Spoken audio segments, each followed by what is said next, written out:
ukhuwah kita, persaudaraan kita sesama ahlu sunnah wal jamaah ini ya, mendapatkan tantangan yang besar ya, tantangan yang besar sekali.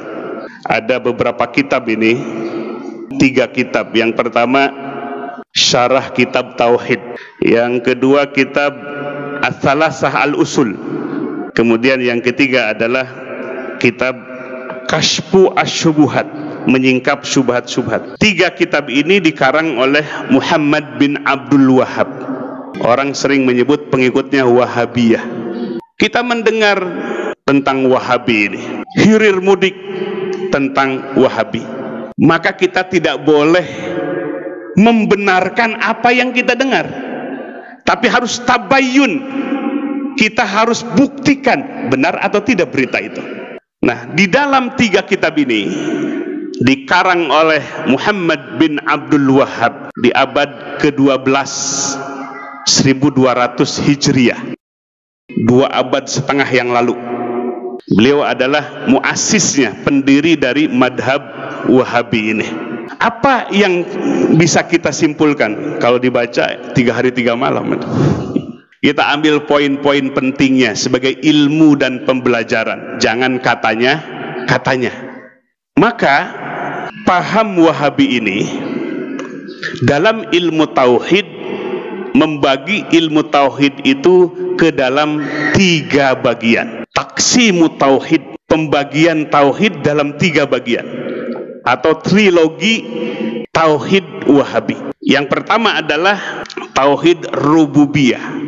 Tauhid rububiyah itu Allah sebagai Rabb, Allah yang mencipta, Allah yang memelihara, Rabb. Tauhid yang kedua adalah tauhid uluhiyah, bahwa Allah lah yang hak diibadahi. Yang ketiga adalah tauhid asma wa sifatih, mentauhidkan Allah dari nama dan sifat-sifatnya. Ketika kita melihat aksimu tauhid, pembagian tauhid ini memang biasa, tapi ketika konsep tauhid ini dibuat oleh Muhammad bin Abdul Wahhab, maka menimbulkan persoalan besar dan fitnah besar di kalangan ahlu sunnah wal jamaah. Tadi lihat Bapak Ibu sekalian, yang pertama, menurut kitab Kashfus Syubuhat, bahwa semua para rasul mendakwahkan hanya tauhid uluhiyah, ifradullahi fil ibadah, mentauhidkan Allah, hanya kepada Allah kita beribadah, tidak memerintahkan tauhid rububiyah, bahwa Allah sebagai Rabb, Allah sebagai sang pemelihara, Allah sebagai sang pencipta. Kashfu Asy-Syubuhat halaman ke-40, lama kana iqraruhum bi tauhidir rububiyah alladzi zakarahu Allahu anhum wa sajjalahu alaihim lam yudkhilhum fil Islam, dalla ala anna tauhid al-matlub laisa huwa tauhidur rububiyah wa innama huwa tauhidul uluhiyah wa huwa al-fariq bainal muslim wal kafir. Wa amma tauhidur rububiyah fa kullun muqirrun bihi al-muslim wal kafir wa huwa la yanfa wahdah. Disebutkan Bapak Ibu sekalian, pengakuan iqraruhum musyrikin Mekah dulu dengan tauhid rububiyah. Jadi ketika ditanya musyrikin Mekah, man khalaqas samawati wal ard, siapa yang menciptakan langit dan bumi? La yaqulunnallah, mereka menjawab Allah yang menciptakan langit dan bumi. Menurut Muhammad bin Abdul Wahhab, jadi orang musyrikin itu bertauhid, cuma hanya tauhid rububiyah, meyakini bahwa Allah sebagai sang pencipta, sebagai sang pemelihara, sehingga semua manusia mentauhidkan rububiyah. Coba Bapak Ibu sekalian perhatikan, banyak nggak orang-orang yang ateis? Banyak ateis yang tidak percaya, al-mulhid yang tidak percaya dengan Allah. Tapi dalam kitab ini semua manusia bertauhid rububiyah. Ini salah kaprah. Nah, maka oleh sebab itu Bapak Ibu sekalian, dalam kitab ini Muhammad bin Abdul Wahhab menuding bahwa tauhid Asy'ariyah, tauhid yang kita pelajari, itu adalah termasuk tauhid ahlul batil. Halaman ke-57 Bapak Ibu sekalian, bahwa Muhammad bin Abdul Wahhab menyatakan bahwa madhab Asy'ari adalah madhab yang batal, hanya madhabnya saja yang benar itu. Ketika ia menjelaskan Al-amru tsani, perkara yang kedua, wahwal ajib, yang aneh, anna du'atal batila, sesungguhnya para dai yang batil, maksud para dai yang batil itu kita, yakunu indahum, ada di sisi mereka, ulumun, ilmu-ilmu, wa indahum, dan di sisi mereka, kutubun, kitab-kitab, wa indahum hujajun, di sisi mereka ada hujah-hujah, yujadiluna, mereka bermujadalah biha, dengan dalil-dalil itu, ahlal haq, kepada ahlul haq. Ahlul haq itu mereka langsung mengambil Al-Quran, falamma ja'athum rusuluhum bil bayinat farihu bima indahum minal ilmi, ketika datang kepada mereka utusan-utusan mereka dengan bukti yang nyata, mereka bangga dengan apa yang ada di sisi mereka dengan ilmunya. Jadi Bapak Ibu sekalian, ayat yang dituduhkan oleh Allah kepada orang kafir, orang musyrikin, ditarik, dituduhkan kepada orang yang beriman. Inilah corak penafsiran dari Wahabi. Alladzina tawarasuhu min ajdadihim wa abaihim, yang saling turun menurun dari leluhur mereka, waladi huwa ibaratun min kutubihim wa an hujajihim allati tawarasuha hada waqi'un al-an. Pakam pisahati min kutubi ahlil batil, ia menyebutkan kitab-kitab ahli tauhid yang batil, kutubil jahmiyah, seperti kitab-kitabnya Jahmiyah, wa kutubil mu'tazilah, kitab-kitabnya Mu'tazilah, wa kutubul asy'ariyah, dan kitab-kitab tauhidnya madhab Asy'ari. Jadi Bapak Ibu sekalian, kita ini pengikut tauhid madhab Asy'ari dituduh sebagai tauhid yang batil. Mereka lah tauhid yang hak, tauhid yang benar. Jadi yang pertama poinnya, bahwa umat manusia memiliki tauhid rububiyah, padahal buktinya banyak orang yang tidak percaya dengan Allah. Hindu, Buddha, animisme, dinamisme, mulhid, ateis, tidak percaya dengan Allah sebagai Rob, sebagai sang pencipta, sang pembela. Ini adalah poin yang pertama, salah kaprah, iskal, terjadi kekeliruan di dalam konsep tauhidnya. Yang kedua, menuding kepada yang tidak bertauhid dengan tauhidnya madhab Wahabi, salah semua, batil semua, termasuk madhab kita, madhab Asy'ariyah, madhabnya Syekh Abu Hasan Al-Asy'ari rahimahullah. Jadi kita ini diusik persaudaraan kita sesama ukhuwah Islamiyah kita. Kalau kita dituding sebagai tauhid batil, bagaimana perasaan kita Bapak Ibu sekalian? Lalu yang ketiga, ini poin yang menjadi bibit teroris. Dalam kitab Kashful Asyubuhat, bahwa Nabi Shallallahu Alaihi Wasallam dituding yang memerangi kaum musyrikin, sehingga halal darahnya dan hartanya. Ini maka kalau belajar kitab ini Bapak Ibu sekalian, paham Wahabi, maka satu digit lagi jadi teroris. Kenapa? Nabi memerangi kaum musyrikin. Pada sejarahnya Bapak Ibu sekalian, Nabi 13 tahun di Mekah, beliau menahan diri walaupun dizolimi. Saking tidak mau perangnya Nabi, mengalah hijrah ke Madinah. Sudah di Madinah 2 tahun, kafirin dan musyrikin yang menyerang Madinah. Terjadilah perang Badar, perang pertama di tahun kedua. Jadi yang memerangi siapa ini? Musyrikin atau Nabi? Tapi paham Wahabi, Nabi yang memerangi, menghalalkan dan menghalalkan darahnya dan menghalalkan hartanya orang-orang musyrikin. Nah, ini yang disebutkan biangnya teroris, biangnya teror. Padahal Nabi diajarkan oleh Allah, ud'u ila sabili rabbika bil hikmah, ajaklah manusia kepada jalan agama Tuhanmu bil hikmah, dengan hikmah, wa mau'idotil hasanah, dan mau'idoh, nasihat yang baik, wajadilhum billati hiya ahsan. Yang terakhir harus pun munadharah atau mujadalah billati hiya ahsan, dengan argumentasi yang lebih baik. Tapi ia menuding dalam kitab ini bahwa Nabi memerangi kaum musyrikin. Ini keterangannya. Wa tahaqqaqta anna Rasulullah sallallahu alaihi wasallam innama qatalahum. Apabila engkau membuktikan sesungguhnya Rasulullah sallallahu alaihi wasallam qatalahum, yang memerangi kaum musyrikin. Jadi menuding Nabi yang memerangi siapa? Kaum musyrikin. Wa inna qasdahum al malaikah wal anbiya yuriduna syafa'atahum wa taqarruba ilallah bizalika huwa alladzi ahalla dima'ahum wa amwalahum.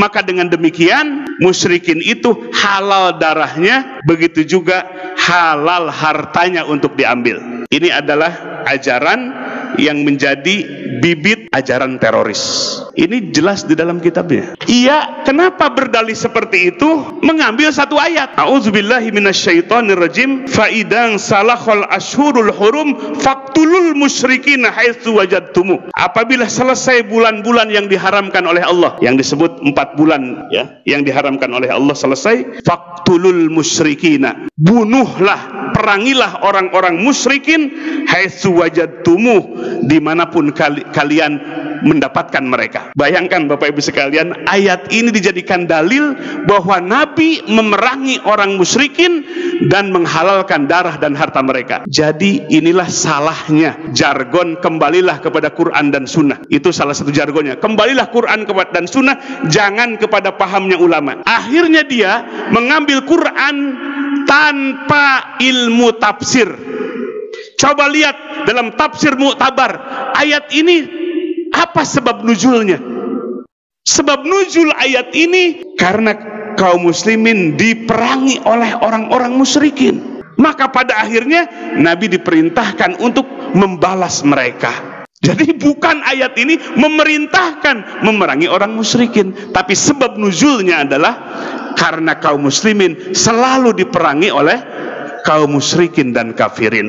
Jadi Bapak Ibu sekalian, inilah salahnya kalau orang mengambil meregu Quran dan Sunnah tanpa ijtihadnya, tanpa usul fikih yang benar, maka man fassara Qur'ana bi ra'yih falyatabawa maq'adahu minan nar.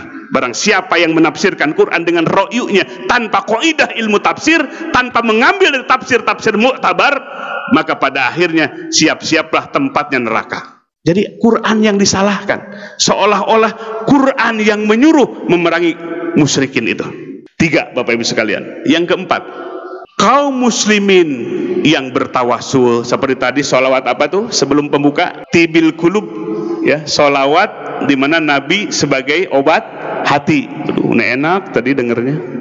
Nah, menurut paham Wahabi itu adalah musyrikin. Jadi orang yang bertawasul kepada Nabi, kepada orang soleh, itu musyrikin. Ia membagi musyrikin itu ke dalam 2 bagian, Bapak Ibu sekalian.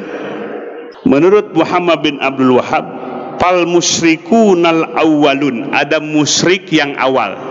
Itulah musyrik di masa Nabi sallallahu alaihi wasallam diutus. Yusammuna hadhil asya alihah. Mereka menyembah berhala. Ada Lata, Uzza, Manat, Hubal. Wal musyrikunal mutaakhirun, ada musyrik yang belakangan. Itulah kita. Jadi kita disebut musyrik mutaakhir. Ya, kalau Abu Jahal, Abu Lahab dan balad-baladnya musyrikun al-awalun. Tapi ada musyrik yang akhir, mutaakhir. Itulah kita. Yusamuna hadil asya, mereka berwasilah, menjadikan, menamai ini semua wasaid wa wasail, menjadikan nabi, orang-orang soleh, guru-guru sebagai wasilah. Wal asma'u la tughayyiru, nama tidak akan merubah hal haqiqo yang hakikat. Mau disebut ilah dulu, berhala disebut ilah oleh musyrikun al-awalun, atau sekarang musyrik mutaakhir menjadikan nabi dan orang-orang soleh sebagai wasilah, menurut mereka sama hakikatnya adalah ilah, sembahan. Jadi mereka menuding kita berwasilah dengan nabi kita, berwasilah dengan orang-orang soleh, dianggapnya itu adalah ilah, sembahan. Sehingga kita ini disebut musyrikun mutaakhirun, musyrik yang akhir. Lalu Bapak Ibu sekalian, poin yang berikutnya, apakah musyrik yang awal dengan musyrik yang akhir kita ini, mana yang lebih bahaya musyriknya? Menurut kitab ini, musyrikun mutaakhirin lebih parah syiriknya dibandingkan dengan musyrik yang awal. Jadi ini Bapak yang hadir semua, umat Islam yang ada di dunia, lebih musyrik dibandingkan dengan musyriknya Abu Jahal dan Abu Lahab. Ayo kita lihat Bapak Ibu sekalian kitabnya ini, halaman ke-90. Fa'lam, ketahuilah, anna syirkal awalin, sesungguhnya syiriknya orang-orang yang awal di masa Nabi, akhopu, lebih ringan katanya, tingkat kesyirikannya lebih ringan, min syirki ahli zamanina, dibandingkan dengan syiriknya di zaman sekarang.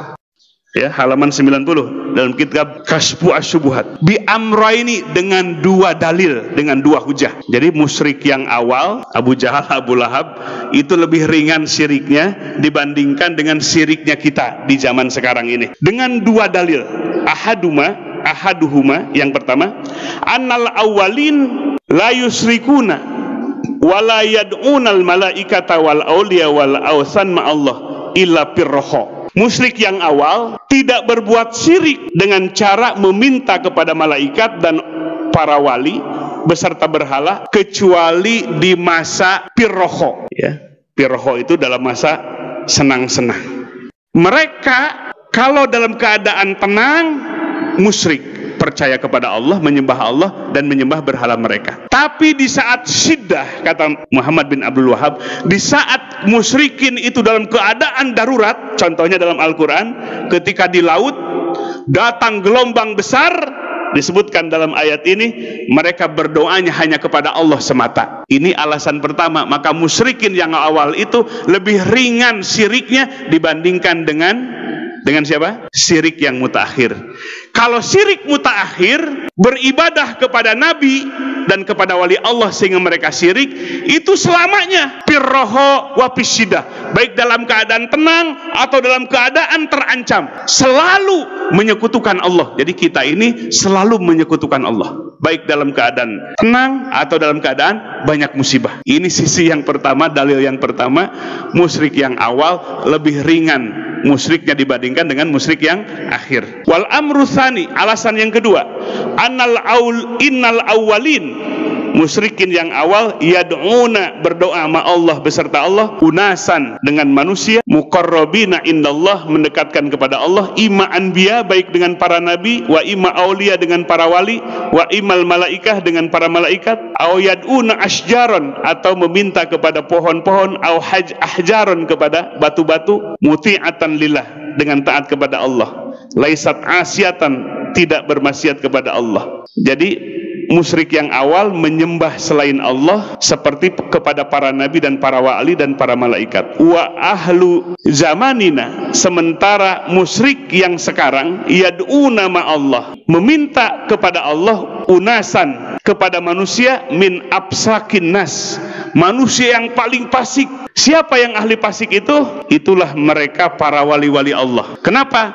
Dianggap wali-wali Allah itu ada yang meyakini dirinya sudah lepas dari taklif Allah. Kalau wali Allah itu sudah tidak kena dengan taklif Allah gitu.